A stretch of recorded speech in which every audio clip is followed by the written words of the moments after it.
saya pernah dalam sebuah kisah nyata, saya pernah mendapati bahwasanya ketika saya menyampaikan tentang tema zina di salah satu masjid gitu, ada salah satu jamaah yang menghampiri kami, mendatangi kami dan bertanya.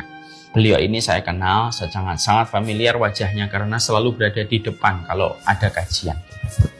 Lalu beliau bertanya kepada kita, Ustadz, gitu. Saya dulunya dan istri, dia menunjukkan istrinya sekarang pakai cadar. Istrinya tidak bergabung langsung dengan beliau, tapi mengambil jarak beberapa meter.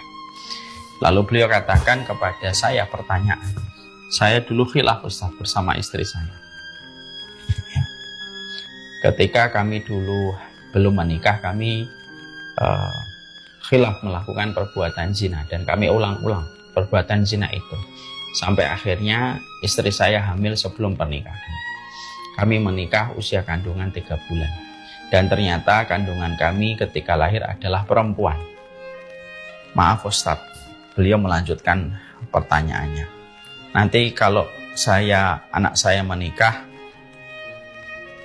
apakah saya tidak bisa menjadi wali nikahnya Ustadz? Gitu. Maka pada saat itu saya menjawab dengan bertanya terlebih dahulu untuk konfirmasi. Anak bapak yang pertama perempuan? Iya. Sudah terbentuk sebelum pernikahan? Iya. Berarti maaf ya Pak, bapak tidak bisa menikahkan putrinya karena itu bukan putri walinya bapak. Bapak bukan walinya bagi dia.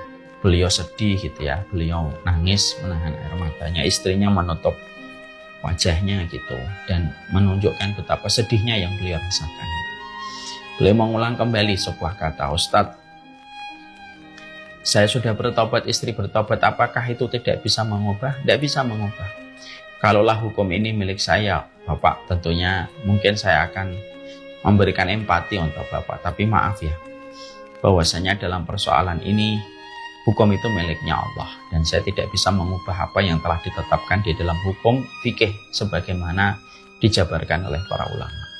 Dan kisah ini memberikan kepada kita bahwasanya Masya Allah ya, ternyata perbuatan zina hari ini yang dipandang begitu ringan, dipandang biasa, dipandang sebagai sebuah culture itu.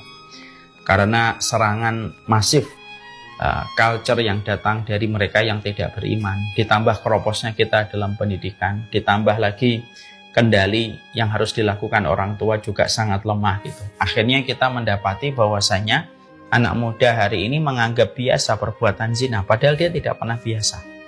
Dan kita tidak akan mungkin menjaga diri kita dari zina kalau kita tidak mengilmui bagaimana yang kita pahami tentang zina dan bagaimana kita bisa selamat dari perzinahan. Bagaimana kita bisa mengimun iman kita supaya iman kita selalu merasa jijik dengan perbuatan zina, yang mana ini tidak akan terjadi kalau kita tidak memahami ilmunya dan sekelumit yang berkaitan tentang zina, supaya kita harus betul-betul memahami dari lubuk hati kita bagaimana zina itu dan bagaimana konsekuensinya yang akan menimpa pada kehidupan kita kalau ada seseorang itu berzina.